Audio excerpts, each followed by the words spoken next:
আল্লাহ তাআলা কিয়ামতের কঠিন ময়দানে যেদিন স্বামী স্ত্রীকে চিনবে না, স্ত্রী স্বামীকে দেখে পালিয়ে যাবে, বন্ধু বন্ধুরে চিনবে না, পীর সাহেব মুরিদরে চিনবে না, মুরিদ পীর সাহেবরে চিনবে না, দলের কর্মী তার নেতারে চিনবে না, নেতা তার কর্মীরে চিনবে না, বন্ধু বন্ধুরে দেখে পালাবে। এই কঠিন মুহূর্তে সূর্যটা মাথার কাছে চলে আসবে, জমিনটা তামার জমিন হবে, আজকের জমিনের মতো নয়। মানুষ ঘর্মাক্ত, ক্লান্ত, শ্রান্ত মাথার মগজগুলো কানের ছিদ্র আর নাকের ছিদ্র দিয়ে বেয়ে বেয়ে পড়বে। বিশ্বনবী ফরমান, কিয়ামতের ওই কঠিন ময়দানে 7 শ্রেণীর ব্যক্তিকে রব্বুল আলামিন তার আরশের নিচে ছায়া দিবেন। তার মধ্যে প্রথম শ্রেণীর ব্যক্তি হলো ইমামুন আদিল, যে ইনসাফের সাথে বিচার করে, যে জাস্টিস সমাজে সার্ভ করে, যে সুশাসন নিশ্চিত করে, ওই ইমামুন আদিল। আদিল শব্দটা বুঝছেন না? ইন্নাল্লাহা ইয়া'মুরু বিল আদল, পাইছেন? আদিল। 7 শ্রেণীর ব্যক্তিকে আল্লাহ তাআলা সুশীতল আরশের নিচে ছায়া দিবেন, যেদিন তার দেয়া ছায়া ছাড়া কোনো ছায়া থাকবে না। এর প্রথম হচ্ছে ইমামুন আদিল, ন্যায়পরায়ণ শাসক। চিল্লায় বলেন সুবহানাল্লাহ। আবার বিশ্বনবী বললেন, ইন্নাল মুকসিতিনা ইনদাল্লাহি আলা মানাবিরা মিন নূর আন ইয়ামিনির রহমান। কিয়ামতের দিন যারা ন্যায় পরায়ণ হিসেবে আল্লাহর সামনে দাঁড়াবে, কিয়ামতের দিন রব্বুল আলামিন তার আরশের ডান দিকে ওই ন্যায় পরায়ণ লোকদের জন্য আরশের ডান দিকে একটা নূরের মিম্বারে তাদেরকে বসার সুযোগ করে দিবে। আল্লাহর আরশের ডান দিকে ন্যায় পরায়ণ লোকদের জন্য আল্লাহ তাআলা নূরের মিম্বার বানাবে। 4টে কেন কথা মনে করেছেন? আল আদাল, জাস্টিস। ইন্নাল্লাহা ইয়া'মুরু বিল আদল। আল্লাহ তাআলা এই আদালতের নির্দেশনা দেন, সুবিচার, সুশাসন। প্রিয় ভাইয়েরা, এটা আমরা বাংলাদেশে চাই কি চাই না? এই যে অরাজকতা, এই যে অন্যায়, এই যে জুলুম, এই যে ইনকনসিস্টেন্সি সমাজের অসঙ্গতির প্রধান কারণ জাস্টিস নাই, সুবিচার নাই, সুশাসন নাই। শেষবারের মতো আওয়াজ করে বলেন তো, আমরা বাংলাদেশে আদল চাই কি চাই না? তাহলে প্রথম নির্দেশনা শেষ। আল্লাহ তাআলা তোমাদেরকে আদলের আদেশ দেন। এরপরে আল্লাহ বললেন, আমি তোমাদেরকে ইহসানের আদেশ দেই। ইন্নাল্লাহা ইয়া'মুরু বিল আদলি ওয়াল ইহসান। আমি তোমাদেরকে যেমনি আদলের নির্দেশনা দেই, তেমনি ভাবে তোমাদেরকে ইহসানের নির্দেশনা দেই। ইহসান, আওয়াজ করে সবাই বলেন তো ইহসান। ইহসান মানে কারো প্রতি সফট হার্টেড হওয়া, মহানুভব হওয়া, অনুগ্রহ পরায়ণ হওয়া, অনুগ্রহশীল হওয়া, একে অপরের প্রতি দয়াদ্র হওয়া। একে অপরের প্রতি দয়াদ্র, অনুগ্রহশীল হওয়া ছাড়া মানবিক সমাজ কশিনকালেও গঠন করা সম্ভব না। প্রিয় ভাইয়েরা, সুন্দর আচরণ দিয়ে, ইহসান দিয়ে যা জয় করা যায়, নরম আচরণ দিয়ে যেটা অর্জন করা যায়, কঠোরতা দিয়ে সেটা পারা যায় না। বিষ্ণু ঈসা ইসলাম ইহসান দিয়ে, কোমল আচরণ দিয়ে, তার অনুগ্রহ দিয়ে তিনি অনেক কাফিরের হৃদয়কে জয় করে ফেলেছেন। সাইয়েদনা সুমামা ইবনে উসাল রাদিয়াল্লাহু তাআলা আনহুর কথা মনে পড়ে যায়। তিনি ছিলেন ইয়ামামার বাদশা। মদিনাতে বিশ্বনবীকে হত্যা করার নিয়তে এসেছিলেন। গোপনে গোপনে বিশ্বনবীকে হত্যা করে আবার ইয়ামামাতে তিনি ফিরে যাবেন। কিন্তু কি অবাক করা কাণ্ড, হত্যা করতে পারে নাই, সাহাবাদের হাতে তিনি ধরা পড়ে গেলেন। সাইয়েদনা সুমামা ইবনে উসাল রাদিয়াল্লাহু তাআলা আনহু হত্যার নিয়তে আসলেন, কিন্তু হত্যা করতে পারলেন না। সাহাবারা ওনাকে ধরে ফেললেন, ধরে মসজিদে নববীর পিলারের মধ্যে বেঁধে রাখলেন। সুমামা ইবনে উসাল, সিরাত থেকে শুনে, সিরাত থেকে শোনাচ্ছি, রাদিয়াল্লাহু তাআলা আনহু ইয়ামামার অধিপতি ছিলেন। বিশ্বনবীকে হত্যার জন্য আসছেন, ধরা পড়ে গেছেন, এখন মসজিদে নববীতে বেঁধে রাখছেন। তার মানে বন্দী। এখন স্ট্যাটাস কি? বন্দী, ক্যাপটিভ। তো বিষ্ণু ঈসা ইসলাম সাহাবাদেরকে বললেন, তার খোঁজ খবর নিও, সুমামা ইবনে উসালের খোঁজ খবর নিও। সাহাবার বলেন, ইয়া রাসূলুল্লাহ, আপনাকে হত্যা করতে এসেছে, তার তো কঠিন ক্যাপিটাল পানিশমেন্ট হওয়া দরকার, কঠিন শাস্তি হওয়া দরকার। বিশ্বনবী বললেন, না, আমি যেটা জানি তোমরা সেটা জানো না, তোমরা সুমামার সাথে ভালো আচরণ করো। বিশ্বনবী সুমামার কাছে গেলেন। প্রথম দিন যে তিনি কালেমার দাওয়াত দিলেন, ইমানের দাওয়াত দিলেন, ইসলামের দাওয়াত দিলেন, রিসালাতের দাওয়াত দিলেন, আখিরাতের দাওয়াত দিলেন। পরের দিন যে বিশ্বনবী সালাতের দাওয়াত দিলেন, যাকাতের দাওয়াত দিলেন, ইসলাম কি, কিভাবে, কেমন করে পালন করতে হয় চমৎকার আর্টিকুলেট করতে শুরু করলেন। তন্ময় হয়ে সুমামা ইবনে উসাল রাদিয়াল্লাহু তাআলা আনহু বিশ্বনবীর কথাগুলো শুনতে আরম্ভ করলো। একদিন নয়, 2 দিন নয়, টানা 3 দিন বিশ্বনবী সুমামার কাছে ইসলামকে প্রেজেন্ট করেছেন, উপস্থাপন করেছেন। আওয়াজ করে বলেন, কয় দিন? 3 দিন। 3 দিন মসজিদে নববীতে বাধা। আর সাহাবীদেরকে বললেন, তার খোঁজ খবর নিও, তোমরা যে রুটি বানাও এর মধ্যে সবচেয়ে ভালো আটার রুটিটা তারে দিও, সবচেয়ে রিফাইন্ড খেজুর, যেটা পিওর খেজুর, এটা তারে দিও। আর বিশ্বনবী নিজের উট থেকে দুধ দহন করে ওনার বাড়ির এক কর্মচারীকে বলেছেন, দুধ দহন করে সুমামার জন্য নিয়ে যেও। সুবহানাল্লাহ পড়বেন না? সবাই তো অবাক, ইয়ামামা থেকে আসছে নবীকে হত্যা করতে, বিশ্বনবী দেখে তারে জামাই আদর করে। একদিন নয়, 2 দিন নয়, টানা 3 দিন বিশ্বনবী এভাবে সুমামার কাছে যেয়ে ইসলামকে প্রেজেন্ট করতে আরম্ভ করলেন, ইসলামকে উপস্থাপন করতে শুরু করলেন।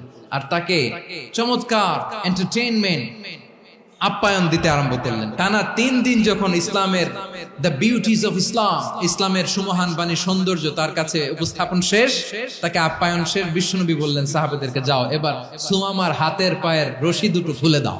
সাহাবারা তর্ক জুড়ে দিলেন, লা ইয়া রাসূলুল্লাহ, এমনটা করবেন না, তো ভয়ঙ্কর ভয়ঙ্কর খুনি, কি জানি কি হয়ে যায়। বিশ্বনবী বললেন, না, তার হাতে পায়ের রশিগুলো খুলে দাও।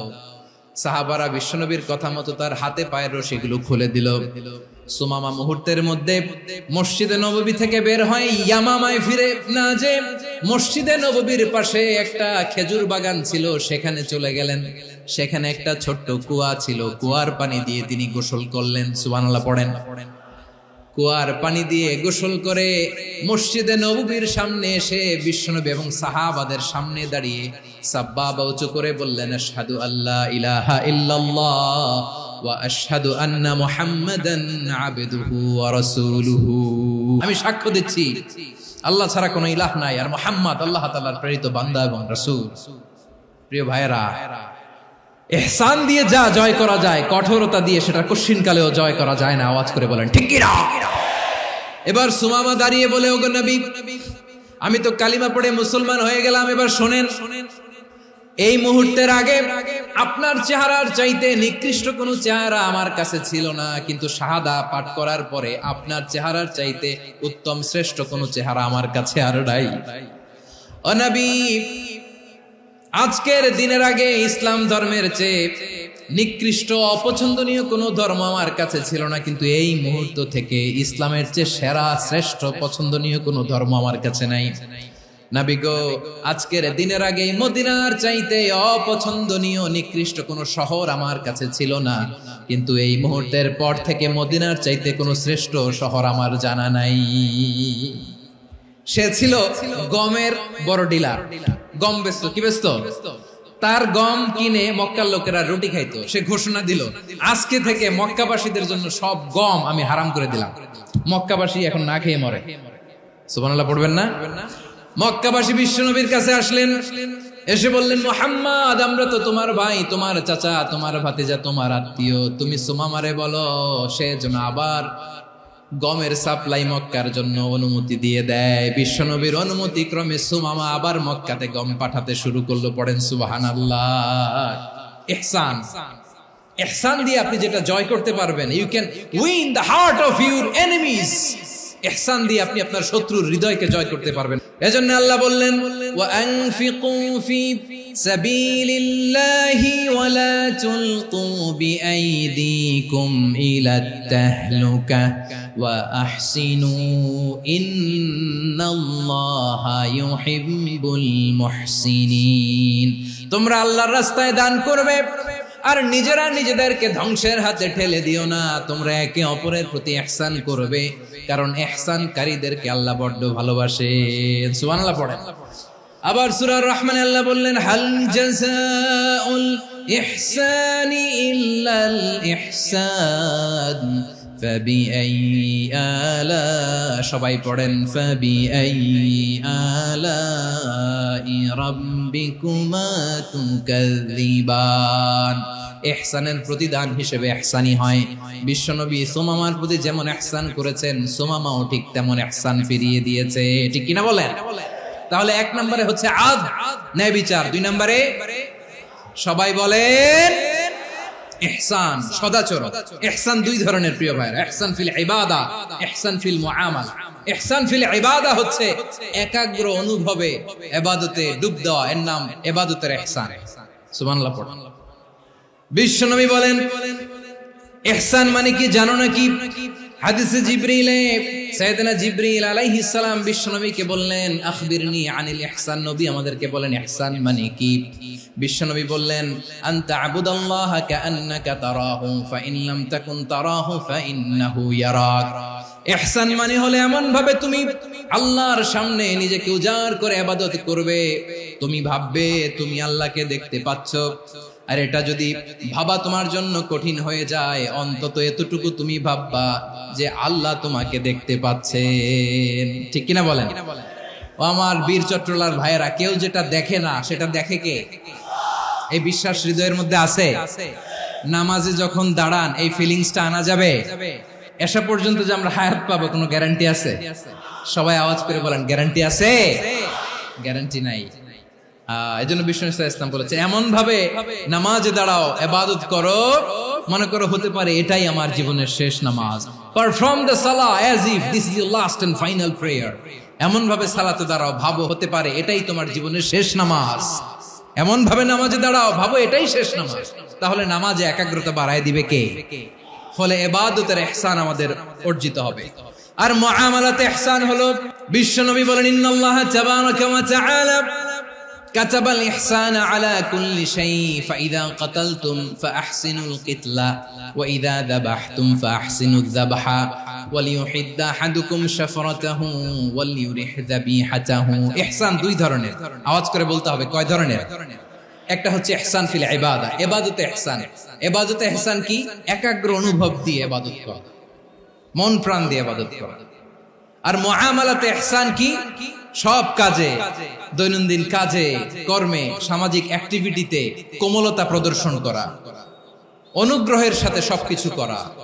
আল্লাহ তাআলা ইন্নাল্লাহা তাবারাকা ওয়া তাআলা কাতাবাল ইহসানা আলা কুল্লি শাই, তিনি সবকিছুর ব্যাপারে ইহসানকে আবশ্যক করেছেন। সবকিছু, মুমিনের সব কাজে ইহসানের পরশ থাকবে।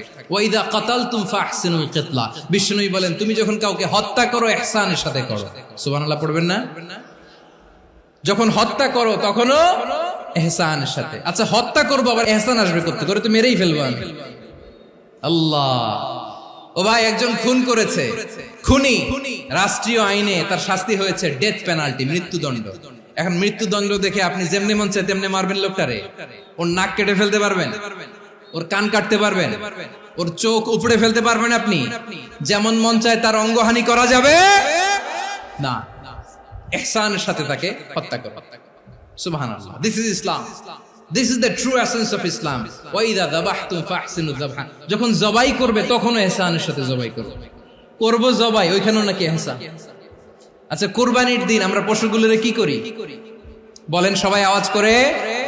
জবাই। জবাই মানে তো এটারে মেরেই ফেলতেছি, একটু পরে তো টুকরো টুকরো করে গোশতগুলো খাবো, এটা তো খাবো, এটা তো মেরেই ফেলবে। বিষ্ণু বলে না, জবাইয়ের মধ্যেও মুমিনের জবাইয়ের ভেতরেও ইহসানের পরশ থাকা চাই। যখন জবাই করবে প্রাণীটাকে হাত পা টাইট করে বেঁধে নাও, ছুরিটাকে শার্পেন করে নাও, ধারালো করে নাও, যাতে অল্প সময়ে জবাইটা হয়ে যায়, প্রাণীটা যাতে কম কষ্ট পায়। সুবহানাল্লাহ পড়ে। দিস ইজ কল্ড ইহসান।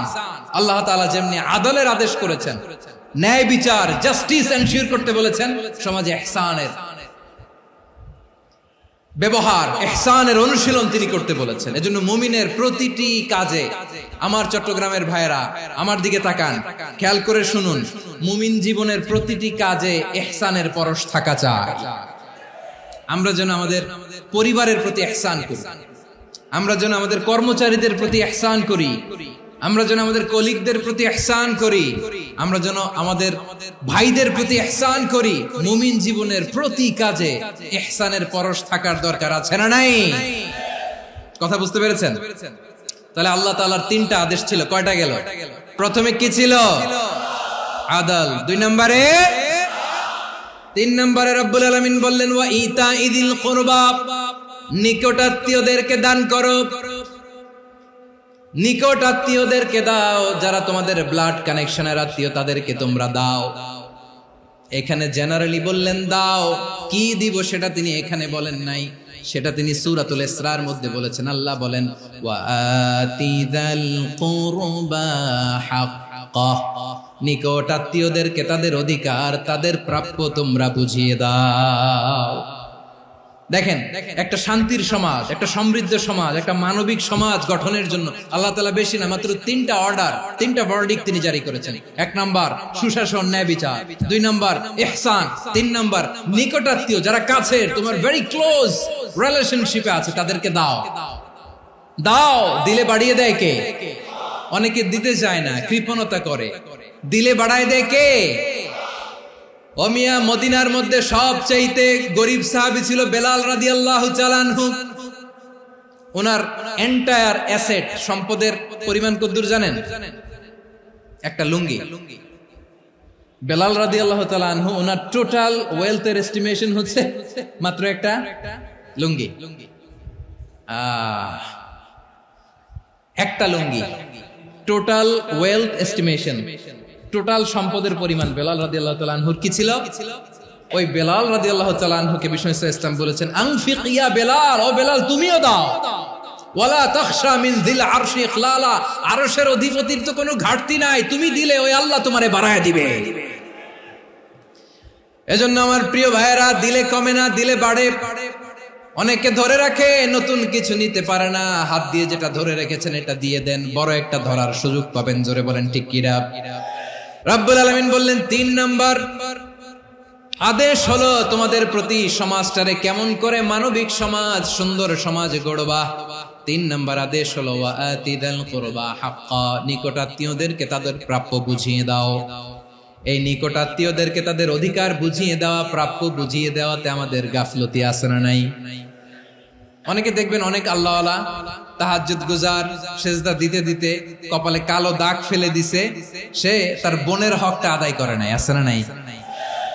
অনেক বড় হাজী সাহেব, বিশাল লম্বা দাড়ি, ছেলেরে সব দিয়ে দিছে, মেয়েরে কিছু দেয় নাই, মেয়ের হক আদায় করে নাই, আছে না নাই? এই হাজী সাহেবেরা, এই আল্লাহওয়ালারা কিয়ামতের ময়দানে আটকে যাবে। আপনি অন্যের অধিকার নষ্ট করেছেন, তাদের রাইটস কে ভায়োলেট করেছেন।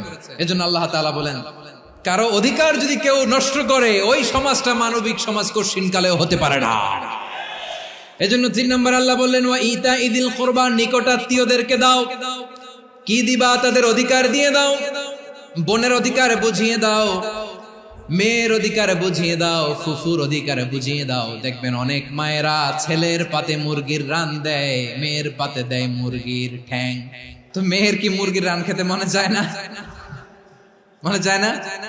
এমনটা করা যাবে না। নিকটাত্মীয়দেরকে অধিকার দিয়ে দাও, নিকটাত্মীয়ের সাথে সুসম্পর্ক রাখো। আদেশটা কার?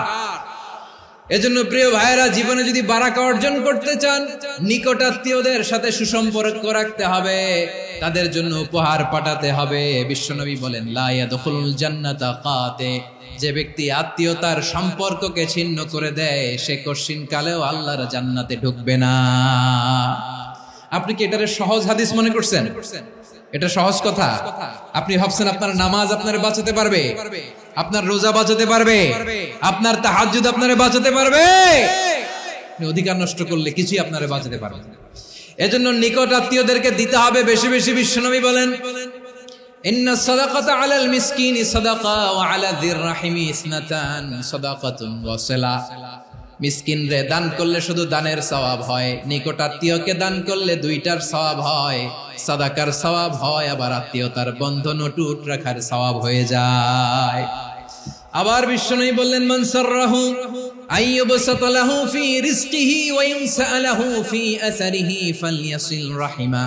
যে ব্যক্তি তার রিজিকের প্রশস্ততা চায় আর হায়াতে বরকত চায়, সে যেন তার আত্মীয়ের সাথে সুসম্পর্ক রাখে। আমার প্রিয় চট্টলার ভাইয়েরা, আমাদের রিজিক বাড়ুক, এটা আমরা চাই কি চাই না? সবাই চান? হ্যাঁ, আমাদের রিজিকে প্রশস্ততা আসুক, চাই কি চাই না? আমাদের হায়াতে বরকত আসুক, আমরা চাই কি চাই না? এই দুইটা যদি চান তাহলে নিকটাত্মীয়দের সাথে সুসম্পর্ক রাখবেন। পারবেন? তাহলে সমাজটারে মানবিক সমাজ বানায় দিবে কে? তিনটা আদেশ চলে গেল। 1 নম্বরে কি ছিল? 2 নম্বরে, 3 নম্বরে নিকটাত্মীয়দেরকে দান। আল্লাহ তাআলা তিনটা জিনিসের যেমনি আদেশ করেছেন, অনুরূপ ভাবে তিনটা বিষয় তিনি বারণ করেছেন, নিষেধ করেছেন। ওগুলোর কাছেও যাওয়া যাবে। রাব্বুল আলামিন বলেন, ওয়ায়ানহা আনিল ফাহশাই ওয়াল মুনকারি ওয়াল বাগি। আমি যেমনি তিনটি বিষয়ে আদেশ করলাম, অনুরূপ ভাবে তিনটি বিষয়ে বারণ করলাম, নিষেধ করলাম। আমার 1 নাম্বার নিষেধাজ্ঞা হলো অশ্লীলতার প্রতি। ফাহশা, ওয়ায়ানহা আনিল ফাহশা, আল্লাহ তাআলা অশ্লীলতাকে নিষেধ করেছেন। কোন জিনিসকে? সবাই বলুন, কোন জিনিসকে? যত ধরনের, যত টাইপের, যত ক্যাটাগরির অশ্লীলতা হতে পারে সব অশ্লীলতাকে হারাম করেছেন কে? ফাহশা মানে কি? কথায়, কাজে, আচরণে, কমেন্ট, ফেসবুকের কমেন্টসে যত ধরনের নোংরামো আছে, যত ধরনের অশ্লীলতা আছে, এটাকে আরবিতে বলে ফাহশা। রাব্বুল আলামিন বলেন, কুল ইন্নামা حرم ربي الفواحش ما ظهر منها وما بطن। ও নবী, আপনি বলে দেন, আমার রব প্রকাশ্য, অপ্রকাশ্য, স্পষ্ট কিংবা অস্পষ্ট, দৃশ্যমান কিংবা অদৃশ্যমান সব অশ্লীলতাকে হারাম করেছেন। সব ধরনের অশ্লীলতা হারাম। আল্লাহ তাআলা আমাদেরকে অশ্লীলতা থেকে বাঁচান। এবার বলেন, আমাদের সমাজে অশ্লীলতা আছে না নাই? অশ্লীলতা নানা ভাবে, নানা নামে, নানা মোড়কে আমাদের সমাজে আছে না নাই? সংস্কৃতির নামে, ফ্যাশনের নামে, বিনোদনের নামে, উপন্যাসের নামে, কনসার্টের নামে অশ্লীলতা আছে না নাই? আপনি দেখেছেন কনসার্টগুলোর অবস্থা? আমাদের তরুণ তরুণীরা, আমাদের যুবক যুবতীরা, আমাদের জেনজিরা, কি অবস্থা ওইখানে? কনসার্টের নামে অশ্লীলতা আছে না নাই? ছেলে মেয়ে একে অপরকে জড়ায় ধরতেছে, একে অপরকে চুমু খাচ্ছে, প্রকাশ্যে, দিবালোকে, গণমানুষের সামনে। আল্লাহ তাআলা এই অশ্লীলতা থেকে আমাদেরকে বেঁচে থাকতে বলেছেন। রূপালী জগতের নামে অশ্লীলতা আছে না নাই? এই টার্মটা আপনারা জানেন না? রূপালী জগৎ কি জগৎ? আসলে কি রূপালী জগৎ না অন্ধকার জগৎ? আমার বোনেরা, আপনাদেরকে যে কি বলে তারা বুঝায়, রূপালী জগৎ শুনেই আপনি ভরকে যাবেন না। রূপালী জগতে যে নারী যত বেশি উলঙ্গ, সে নাকি তত বেশি সাহসী। জানেন? বলে এটা একটা সাহসী নারী, খুব সাহসী পদক্ষেপ তার। যত বেশি শরীর থেকে কাপড় নামাতে পারবে, যত বেশি বস্ত্রহীন হয়ে নিজেকে প্রেজেন্ট করতে পারবে, সে নাকি তত বেশি সাহসী। আমার চট্টলার ভাইয়েরা, শয়তানের প্রথমে এজেন্ডা ছিল বনি আদমকে বস্ত্রহীন করা। সে আদম এবং হাওয়া আলাইহিস সালামকে নিষিদ্ধ গাছের ফল খাইয়ে তাদেরকে বস্ত্রহীন করেছে। এই জামিনেও সে আমাদেরকে বস্ত্রহীন করতে চাইবে। এই রূপালী জগতের নামে তারা এটা করে। আমার প্রিয় বোনেরা, আপনি জানেন না আপনার দাম কত। ওরা আপনাদেরকে বিজ্ঞাপনের সস্তা পণ্য বানাতে চায়। ওরা আপনাদেরকে ওদের ভোগের লিপসার টুলস বানাতে চায়। ওরা আপনাদেরকে দিয়ে ওদের খায়েশ পূরণ করতে চায়। এটা আপনাদের জন্য মোটেও ডিগনিটি নয়, এটা আপনাদের জন্য সম্মান নয়। আপনার সম্মান শালীনতায়, আপনার সম্মান হেজাবে, আপনার সম্মান ভদ্রতায়, আপনার সম্মান আপনার ডিসেন্ট পোশাকে। পোশাক বলে দেয় এই নারীটা ভদ্র না অভদ্র। পোশাক বলে দেয় এই মেয়েটা কোন ঘরের মেয়ে। আপনি জানেন না, আপনারা সস্তা পণ্য বানায়, ভোগের পণ্য, বিলবোর্ডে আপনাকে উলঙ্গ করে উপস্থাপন করে। এই অশ্লীলতার সাথে ইসলামের কোন সম্পর্ক। এজন্য আল্লাহ বলেন, আমি অশ্লীলতাকে হারাম করেছি। অশ্লীলতাকে হারাম করার প্রথম কারণ হলো এর মাধ্যমে মানবতাকে অপমানিত করা হয়। কারণ মানুষের সম্মান মানুষের পোশাকে। মানুষ যখন পোশাকহীন হয়ে যায়, বস্ত্রহীন হয়ে যায়, তার সম্মান কমে যায়। ঠিক কিনা? অশ্লীলতাকে হারাম করার প্রথম কারণ হচ্ছে মানুষ মানুষকে অপমান করে। একটা নারী, সে তো সম্মানিত, নারী যে কত সম্মানিত নারীরা এটা বুঝেই নাই। বিশ্বনবী বলেন আর দুনিয়া কুল্লুহা মাতা ওয়া খায়রু মাতা'আদ দুনিয়া আল মারআতুস সালিহা। আমার বোনেরা, 5টা প্যান্ডেলে আপনারা এলইডিতে আমার আলোচনা শুনছেন, আমি জানি। আপনাদের এই গর্ভ যে কত দামি আপনি জানেন না। আপনার পেট থেকেই আসবে আগামী দিনের সালাহুদ্দিন আল আইয়ুবী। আপনার পেট থেকেই আসবে অনাগত দিনের ইমাম মাহদী আল মুনতাযর। আপনার পেট থেকেই আসবে অনাগত দিনের ফয়সাল, ওয়াসিম, মুগ্ধ, আবু সাইদের মতো বীর যোদ্ধা।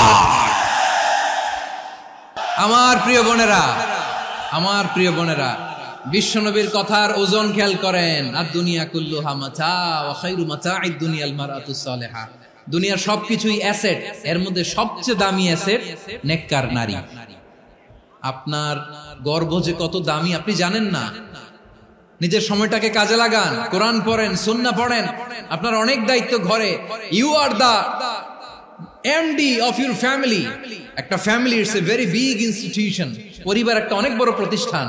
And you are the MD of your institution. আপনি এই পরিবারের MD, managing director of your family. এখানে আপনার কত দায়িত্ব। আপনি ছেলে মেয়েদেরকে তারবিয়া করবেন। আপনি আপনার স্বামীর জন্য ঘরটারে জান্নাতের নীর বানাবেন। আপনার জন্য জান্নাতের ডুপ্লেক্স বাড়ি ওইখানে তৈরি করে রাখবে কে? আপনি যে কত দামি আপনি জানেন না। নারীদেরকে আল্লাহ বানিয়েছেন উচ্চতর করে, নিম্নতর নয়। নারীদেরকে ছোট্ট জিনিস দিলে এটারে বড় করে দেয়। নারীদেরকে ভ্রূণ দিলে, শুক্রাণু দিলে নারী এটারে বাচ্চা হিসেবে উপহার দেয়, ঠিক কিনা? বিয়ের মাধ্যমে স্বামী যখন তার শুক্রাণু তার স্ত্রীকে উপহার দেয়, স্ত্রী রিটার্নে কি উপহার দেয়? ফুল ফর্ম বেবি, মানব সন্তান। দেখছেন, আপনি দিলেন একটু, কুনি দিছে বিশাল। আপনি যদি নারীকে বাজার এনে দেন, নারী এটাকে সুস্বাদু খাবারে রূপান্তর করে দেয়। আপনি তাকে একটা মুচকি হাসি দিয়ে দেন, সে তার কলিজা দিয়ে দেয়। কিন্তু যদি আপনি তার মনে কষ্ট দেন, সে আপনার জীবনকে জাহান্নাম বানায়া দেয়। নারীর মন বুঝতে পারলে নেয়ামত, বুঝতে না পারলে কিয়ামত। আমার প্রিয় বোনেরা, আপনি যে কত দামি আপনি জানেন না। অনেক দামি আপনি। আপনাদেরকে যেন ভোগের সস্তা পণ্য বানাতে না পারে, আপনাদেরকে সচেতন থাকতে হবে।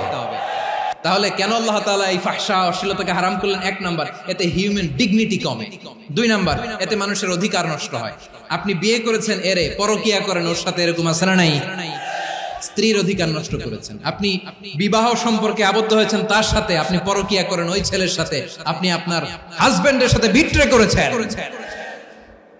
এজন্য আল্লাহ অশ্লীলতাকে হারাম করেছেন। অশ্লীলতাকে হারাম করার আরেকটা কারণ হচ্ছে আল্লাহ তাআলা এই হিউম্যান জেনারেশনকে এটাকে প্রিজার্ভ করতে চায়। হিফজুন নাসল, এটা মাকাসিদুশ শরিয়ার অনেক গুরুত্বপূর্ণ একটা মাকাসিদ, অনেক গুরুত্বপূর্ণ। আপনার নাসল, আপনার জেনারেশনকে সংরক্ষণ করা। এই যে আসতেছে ফেব্রুয়ারি, কত ফেব্রুয়ারি জানো? এটা কি বিশ্ব ভালোবাসা দিবস? হ্যাঁ, কি দিবস?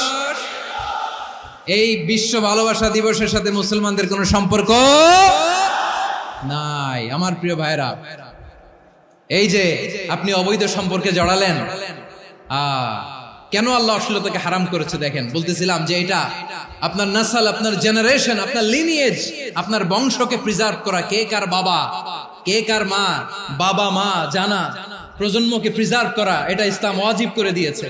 এই যে অবৈধ সম্পর্কের কারণে, বিশ্ব বেহায়া দিবসের কারণে, এগুলোর আউটকাম, আউটপুট হিসেবে মাঝে মাঝে এই ঢাকা মেডিকেলের ডাস্টবিনে নবজাতকের বাচ্চার কান্নার আওয়াজ শুনতে পাওয়া যায়। চট্টগ্রাম মেডিকেলের ডাস্টবিনে নবজাতকের কান্না শুনতে পাওয়া যায়। বীর চট্টলার মুসলমানেরা বুঝতে পারলে আওয়াজ করে বলেন, এই যে চট্টগ্রাম মেডিকেলে যে নবজাতকটা পাওয়া গেল, ওর বাবাকে আমাকে বলেন, ওর মাকে, ও কোন ফ্যামিলির সন্তান কেউ জানে? আপনি হিউম্যান ডিগনিটিকে অপমান করেছেন না? আপনি তার ভবিষ্যৎকে অন্ধকার করেছেন না?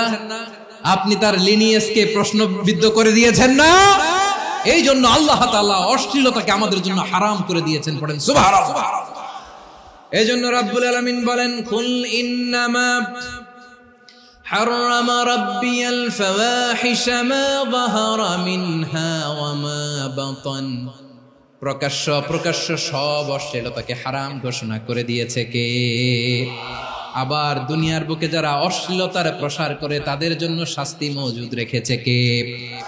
রাব্বুল আলামিন বলেন, ইন্নাল্লাযীনা يحبون أن تشيع الفاحشة في الذين آمنوا لهم عذاب أليم في الدنيا والآخرة والله يعلم وأنتم لا تعلمون নিশ্চয়ই যারা বিশ্বাসীদের মাঝে অশ্লীলতার প্রচার প্রসার করতে চায় তাদের জন্য আমি মর্মন্তুদ শাস্তি প্রস্তুত করে রেখেছি, দুনিয়াতেও রেখেছি, আখিরাতেও রেখেছি। ঘোষণাটা কার?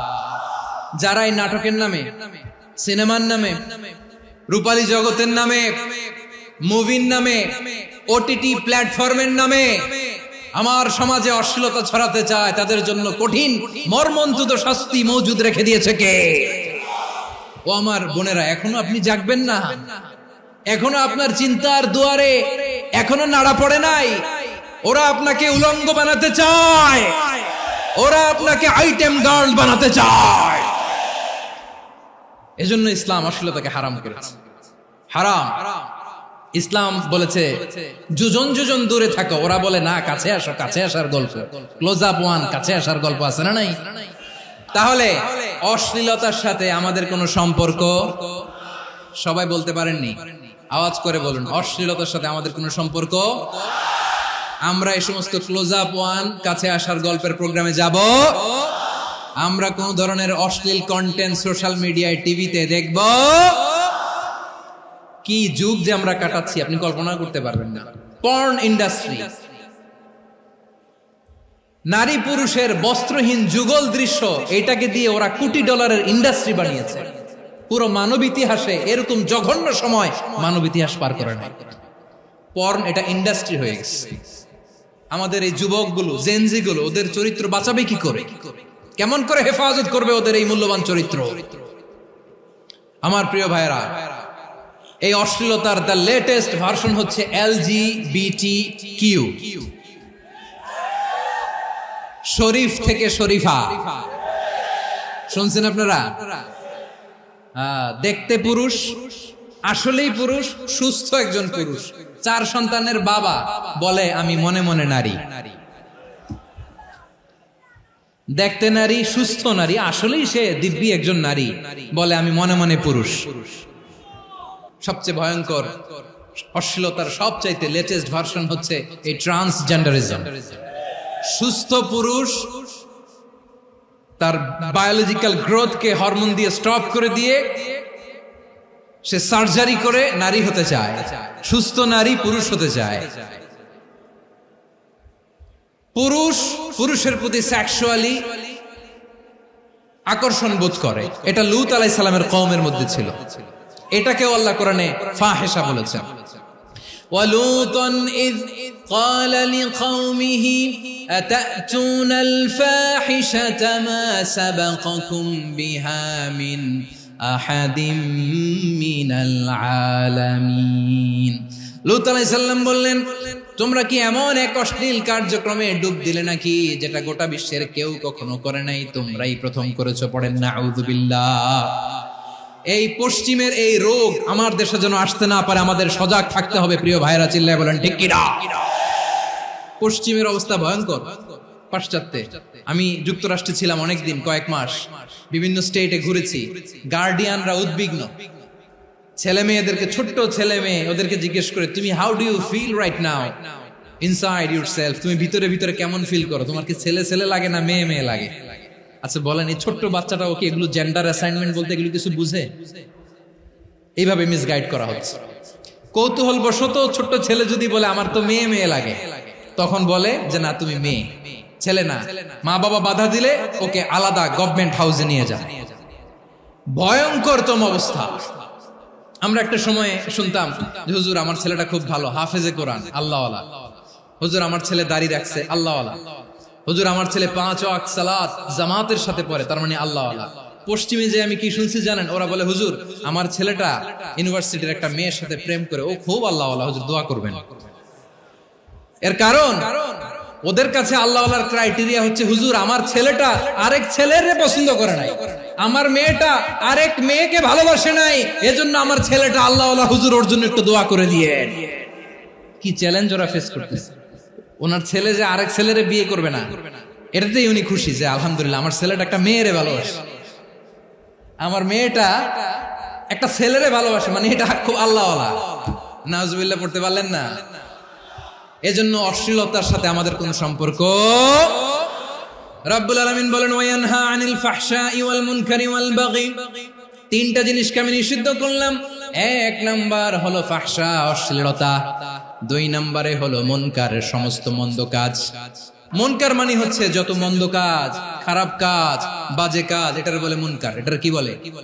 আপনারা পড়ছেন না, তা'মুরুনা বিল মা'রুফি ওয়া তানহাউনা আনিল মুনকার। সৎ কাজের আদেশ, অসৎ কাজের নিষেধ। মুনকার, মুনকার হচ্ছে মানুষের স্বাভাবিক বিবেকবোধ যেটাকে খারাপ বলে, ওইটাই মুনকার। পৃথিবীর সব আসমানি গ্রন্থ যেটাকে খারাপ বলেছে, মানুষের স্বাভাবিক বিবেকবোধ যেটাকে খারাপ বলেছে, এগুলো সব মুনকার। যেমন ইফতিজিং, এটা কি ভালো না খারাপ? মজুদদারি, খাদ্যে ভেজাল দেওয়া, ওজনে কম দেওয়া, মাছে ফরমালিন মিশানো, চাঁদাবাজি, টেন্ডারবাজি, দখলবাজি, এগুলো আমাদের স্বাভাবিক বিবেকেই বলে এগুলো খারাপ, এগুলো হচ্ছে মুনকার। আল্লাহ তাআলা এই মুনকার থেকে আমাদেরকে বেঁচে থাকতে বলেন, আর শয়তান এই মুনকারের প্রতি আমাদেরকে উদ্বুদ্ধ করে। আল্লাহ তাআলা বললেন, ইয়া আইয়ুহাল্লাযীনা আমানু লা তাত্তাবিউ খুতুওয়াতিশ শাইতান ওয়া মান ইয়াত্তাবি' খুতুওয়াতিশ শাইতানি ফাইন্নাহু ইয়া'মুরু বিল ফাহশাই ওয়াল মুনকার। আল্লাহ বললেন, আমার গোলামেরা শোনো শোনো, ও আমার বিশ্বাসী বান্দারা খবরদার, তোমরা কশিনকালেও শয়তানের পদাঙ্ক অনুসরণ করবে না, কারণ শয়তান তোমাদেরকে অশ্লীলতা এবং মন্দ কাজের দিকে উদ্বুদ্ধ করে। আমাদের কাজ হচ্ছে শয়তান আমাদেরকে যেদিকে নিতে চায় আমরা তার উল্টা দিকে যাব। শয়তান এই মন্দ কাজকে আমাদের কাছে বিউটিফাই করে, চাকচিক্যময় করে আমাদের সামনে উপস্থাপন করে। এজন্য আল্লাহ বলেন মুনকারকে থামাতে হবে, মুনকার প্রতিরোধ করতে হবে। মুনকার প্রতিরোধের দায়িত্ব শুধু আমাদের নাকি? শুধু আপনার খতিব সাহেবের, ইমাম সাহেবের, নাকি মুসলিম উম্মার সবার? আওয়াজ করে বলুন, মুনকার অসৎ কাজ প্রতিরোধের দায়িত্ব কার? রাব্বুল আলামিন বলেন, কুনতুম খায়রা উম্মাতিন উখরিজাত লিন-নাসি তা'মুরুনা বিল মা'রুফি ওয়া তানহাউনা আনিল মুনকার। তোমাদেরকে শ্রেষ্ঠ জাতি করে জমিনের মধ্যে আবির্ভূত করা হয়েছে, যাতে করে তোমরা জমিনের ভেতরে সৎ কাজের আদেশ করতে পারো আর অসৎ কাজের নিষেধ করতে পারো। উম্মাহ, কুনতুম খায়রা, তাহলে গোটা উম্মার দায়িত্ব, এটা বুঝতে পারছেন তো? আচ্ছা, আরো নিচে আসেন। এরপরে আল্লাহ বললেন, শুধু উম্মাহ না, এই জমিনের রাজত্ব আমি যাদের হাতে দেই, এই জমিনের মালিক আমি যাদেরকে বানিয়ে দেই, যাদেরকে আমি সরকারের দায়িত্ব দেই, তাদেরকেও মুনকার প্রতিরোধের দায়িত্ব দিয়েছে কে? আল্লাহ বলেন, যারা ক্ষমতার মসনদে বসেছে তাদেরকে 4 দফা কর্মসূচি আমি আল্লাহ দিলাম। আওয়াজ করে বলেন, কয় দফা? আল্লাহ বলেন, আল্লাযীনা ইম্মাক্কান্নাহুম ফিল আরদি আকামুস সালাতা ওয়া আতাউয যাকাতা ওয়া আমারু বিল মা'রুফি ওয়া নাহাউ আনিল মুনকার ওয়ালিল্লাহি আকিবাতুল উমুর। যারা এই জমিনের উত্তরাধিকার হয়েছে তারা 4 দফা কর্মসূচি নিয়ে সামনে আগাবা। সালাত কায়েম করবা, যাকাত আদায় করবা, সৎ কাজের আদেশ দিবা, অসৎ কাজ থেকে মুনকার প্রতিরোধ করবা। আদেশটা কার? আমার প্রিয় চট্টলার ভাইরা, পুরো উম্মার দায়িত্ব মুনকার প্রতিরোধ করা, সরকার প্রধানের দায়িত্ব মুনকার প্রতিরোধ করা। এরপর আল্লাহ বলেন, প্রতিটা ফ্যামিলির যিনি প্রধান সিইও বাবা, প্রত্যেক বাবারও দায়িত্ব এই মুনকার প্রতিরোধ করা। আওয়াজ করে বলেন ঠিক কি না? যেমনটি সাইয়েদনা লুকমান আলাইহিস সালাম ওনার কলিজার টুকরা সন্তানকে আদেশ করেছেন, ইয়া বুনাইয়া আকিমিস সালাতা ওয়া'মুর বিল মা'রুফি ওয়ানহা আনিল মুনকার। পড়েন সুবহানাল্লাহ। বাবা ছেলেকে সবক দিচ্ছে, লুকমান আলাইহিস সালাম ছেলেকে বলতেছে, ওরে আমার কলিজার টুকরা সন্তান, ওরে আমার বাছা, নামাজ কায়েম করবা, সৎ কাজের আদেশ দিবা, আর মুনকার প্রতিরোধ করবা, অসৎ কাজ সমাজ থেকে খারাপ কাজকে ঝেঁটে বিদায় করে দিবা। তাহলে দেখেন আমি স্টেপ বাই স্টেপ নামলাম। পুরা উম্মার দায়িত্ব, জমিনের উত্তরাধিকারী আল্লাহ যাদেরকে বানিয়েছেন সরকার, তাদের দায়িত্ব, প্রতিটি ফ্যামিলির প্রধানের দায়িত্ব, এরপরে বিশ্বনবী বলেন সচেতন প্রতিটি মুসলিমের দায়িত্ব সমাজ থেকে মুনকারকে উৎখাত করা। বিশ্বনবী বলেছেন মান রাআ মিনকুম মুনকারান ফালিয়ুগাইয়িরহু বিয়াদিহি ফাইন লাম ইয়াসতাতি ফাবিলিসানিহি ওয়া ইন লাম ইয়াসতাতি ফাবিকলবিহি ওয়া যালিকা আযআফুল ঈমান। সমাজে যে মুনকার দেখবে, খারাপ কাজ দেখবে, সে যেন হাত দিয়ে সেটাকে থামায়। আমার প্রিয় ভাইরা, না থামালে আমরাই ডুববো শেষমেশ। আমাদের বাঁচার জন্য হইলেও থামাইতে হবে। রব্বুল আলামিন বলেন ওয়াত্তাকু ফিতনাতাল লা তুসিবান্নাল্লাযীনা যালামু মিনকুম খাসসা। ও আমার গোলামেরা, ওই আযাবকে ভয় করো যে আযাব যখন আমি জমিনের বুকে পাঠাই শুধু জালেমদেরকেই মারি না, আলেমদেরকেও মারি। আযাব যখন আসে তখন শুধু জালিমই মরে না, আলেমও মরে। জানেন মুসা আলাইহিস সালামের পায়ে একবার লাল পিঁপড়া, তো উনি রেগে মেগে পাশি দেখে লাল পিঁপড়ার বাসা, পা দিয়ে ডলে মুছে সবগুলো পিঁপড়া মেরে ফেলছে। এই ঘটনাটা আল্লাহ ঘটিয়েছেন। এজন্য মুসা আলাইহিস সালাম ছিলেন কালিমুল্লাহ, সরাসরি আল্লাহর সাথে কথা বলতেন। তিনি আল্লাহকে জিজ্ঞেস করেছিলেন, আল্লাহ তুমি যখন কোন জনপদে আযাব পাঠাও, শাস্তি দাও, ওখানকার শুধু জালেমরাই তো মরে না, ভালো মানুষগুলাও মরে, তো আযাব দিবা মুশরিকদের উপর দিবা, অবাধ্যদের উপর দিবা, ভালো মানুষগুলোরে মারো কেন? আল্লাহ বললেন, মুসা তোমার যে কামড় দিছিল পায়ের মধ্যে পিঁপড়া, কয়টা পিঁপড়া? একটা পিঁপড়া, তো সবগুলারে মারলা কেন? রেগে মেগে পুরো পিঁপড়ার বাসা ভেঙে মেসাকার করলা কেন? আমি যখন অ্যাকশনে যাই, আমি যখন শাস্তি দেই, তখন এত বাস বিচার করা হয় না, বাস বিচার করা যায় না। যখন অ্যাকশনে যাওয়া হয় ওইটা ডাইরেক্ট অ্যাকশন হয়ে যায়। চিল্লায় বলো ঠিক কি না? এজন্য আমাদের বাঁচার জন্য হলেও এই পাপ থামাতে হবে, এই শয়তানের অট্টহাসি থামাতে হবে, অন্যায় অপরাধ সমাজ থেকে আমাদের থামাতে হবে। কারণ আযাব আসলে ওরাও মরবে, আমরাও মরব। একটা জাহাজ 2 তলা, আপনি আছেন 2য় তলায়। নিচের তলার কিছু লোক জাহাজের তলা ছিদ্র করতে আরম্ভ করছে। কি ছিদ্র করতেছে? আচ্ছা, জাহাজের তলা ছিদ্র করলে তলা দিয়ে কি ঢুকে? এখন আপনি যদি বলেন আমার কি, আমি তো 2 তলায়, আমি তো ভালো আছি, ওরা ছিদ্র করে ওরা মরবে। আসলে কি শুধু ওরা মরবে? তলা দিয়ে যখন পানি ঢুকবে, জাহাজ ঢুকলে আপনিও মরবেন। এজন্য নিজে মরার আগে ওই পাগলগুলোর নিচতলায় যে থামাতে হবে। চিল্লায় বলেন ঠিক কি না? এজন্য আল্লাহ বললেন মুনকার প্রতিরোধের দায়িত্ব সমাজের টপ টু বটম সবার। এজন্য মুনকার প্রতিরোধ করার দরকার আছে না নাই?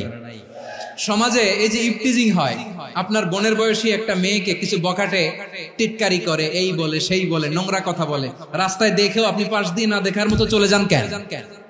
আপনি দাঁড়ান না কেন? আপনি দাঁড়ালেই তো থেমে যাবে, কারণ সত্যের যে শক্তি তার সামনে মিথ্যা মুখ থুবড়ে পড়ে। আপনার সামনে ও কিছুই না, নাথিং। আপনি দাঁড়ান, ওকে প্রশ্ন করেন যে আমার বোনকে তুমি ডিস্টার্ব করো কেন? আপনাকে দেখে আরো 5 জন দাঁড়াবে, 5 জনকে দেখে আরো 10 জন দাঁড়াবে। আমাদের নীরবতা আর আমাদের নিশ্চুপ থাকাই জালিমদেরকে আরো শক্তিশালী জালিম বানিয়েছে। এজন্য মুনকার প্রতিরোধের দায়িত্ব আমাদের সবার। টেন্ডারবাজি, চাঁদাবাজি, দুর্নীতি, অপরাধ, দখলদারিত্ব, মজুদদারি, এগুলো সবকিছু একসাথে প্রতিরোধ করতে হবে। ঠিক কিনা বলেন? একটা মানবিক সমাজ যদি চাই, প্রতিরোধ করতে হবে। প্রিয় ভাইয়েরা, আল্লাহর শপথ নিয়ে বলি, এই নাসিহাত গুলো সবার জন্য, সব দলের জন্য, সব মতের মানুষের জন্য। আমরা কোনো দলের প্রতি মানুষকে ডাকি না, আমরা ডাকি ইসলামের দিকে। সব দলের, সব মতের, সব মানুষদেরকে আমরা আহ্বান জানাই, আসুন আমরা একটা সুন্দর সমাজ বিনির্মাণ করি। এই যে নতুন বাংলাদেশের এক সুযোগ এসেছে, আর জীবনে হয়তো আসবে না, সামনের 100 বছর এই সময় আসবে না। আসুন দেশটাকে আমরা সাজাই, আসুন আমরা দুর্নীতি বন্ধ করি, আসুন আমরা চাঁদাবাজি বন্ধ করি, আসুন আমরা দখলদারিত্ব বন্ধ করি, আসুন আমরা এক দল আরেক দলকে নিশ্চিহ্ন করার যে রাজনীতি, এটা বন্ধ করি। সব দলের প্রতি আমার আহ্বান, আমরা চাঁদাবাজ মুক্ত বাংলাদেশ চাই, জুলুম মুক্ত বাংলাদেশ চাই, ফ্যাসিজম মুক্ত বাংলাদেশ চাই, গুণ খুন খারাপি মুক্ত বাংলাদেশ চাই, আমরা নতুন ভোরের বাংলাদেশ চাই। ওই বাংলাদেশ পাওয়ার জন্য মুনকার প্রতিরোধে, অন্যায় প্রতিরোধে যদি বাঘের বাচ্চার মতো, আবু সাইদের মতো দুই হাত উঁচু করে বুককে টান টান করে প্রসারিত করে দাঁড়াতে হয়, রাজি আছো মুসলমান?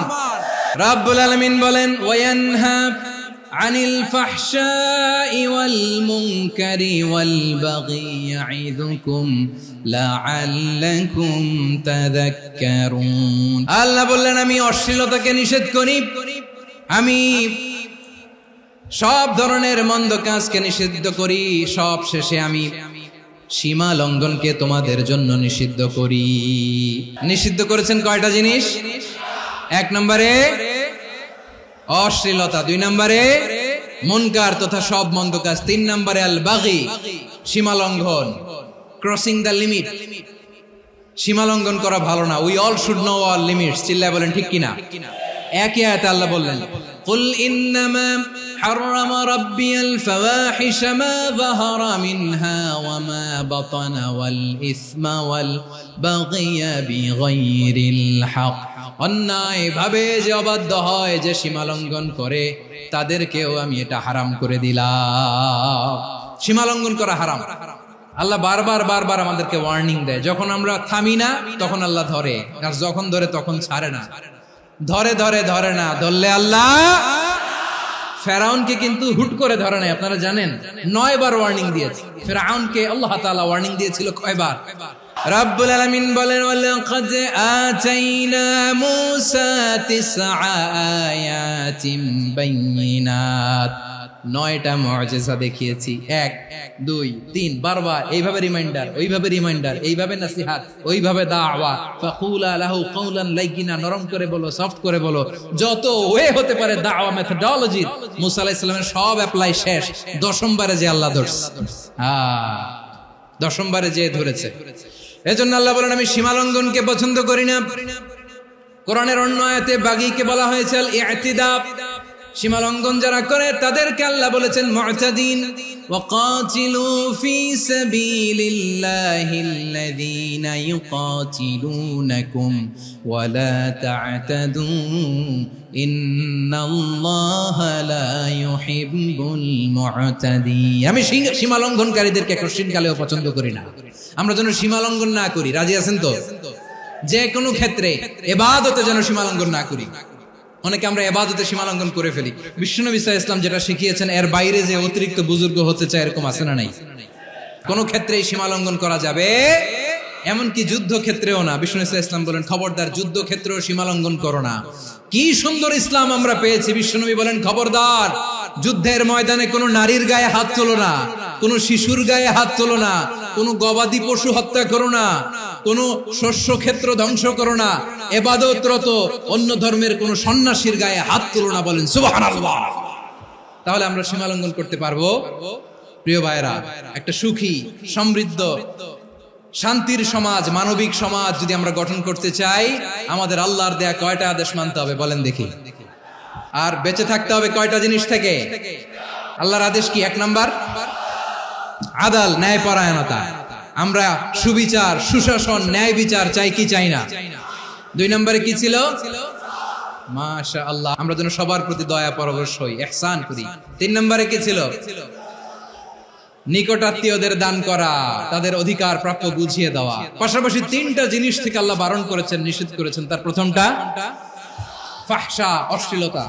অশ্লীলতার সাথে আমাদের কোনো সম্পর্ক। 2 নম্বর নিষেধাজ্ঞা কি ছিল? আল মুনকার, সমাজের যত মন্দ কাজ এগুলোকে আমরা প্রতিরোধ করব। রাজি আছেন তো সবাই? 3 নম্বরে আল বাগী, সীমালঙ্ঘন। কোন মুসলিম সীমালঙ্ঘন করে না। রাব্বুল আলামিন শেষে বললেন ইয়াইদুকুম লাআল্লাকুম তাযাক্কারুন। আল্লাহ তোমাদেরকে উপদেশ দেন যাতে তোমরা শিক্ষা গ্রহণ করো। আমরা উপদেশ দেব, আমরা জোর করে কাউরে কিছু মানাতে চাই না। লা ইকরাহা ফিদ্দিন ওয়াযাক্কির ফাইন্না যিকরা তানফাউল মুমিনিন। উপদেশ দিলে এটা মুমিনদের কাজে দেয়।